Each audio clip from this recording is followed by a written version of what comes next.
اور کسی شخص میں طاقت نہیں کہ اللہ کے حکم کے بغیر مر جائے.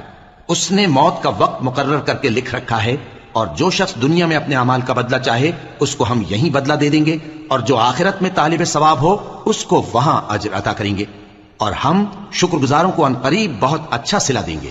اور بہت سے نبی ہوئے ہیں جن کے ساتھ ہو کر اکثر اہل اللہ دشمنوں سے لڑے ہیں، تو جو مصیبتیں ان پر اللہ کی راہ میں واقع ہوئیں ان کے سبب انہوں نے نہ تو ہمت ہاری اور نہ بزدلی کی، نہ کافروں سے دبے.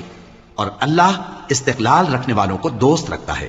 اور اس حالت میں ان کے منہ سے کوئی بات نکلتی تو یہی کہ اے پروردگار، ہمارے گناہ اور زیادتیاں جو ہم اپنے کاموں میں کرتے رہے ہیں معاف فرما، اور ہم کو ثابت قدم رکھ، اور کافروں پر فتح عنایت کر.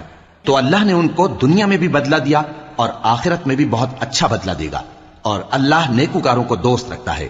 مومنو، اگر تم کافروں کا کہا مان لوگے تو وہ تم کو الٹے پاؤں پھیر کر مرتد کر دیں گے.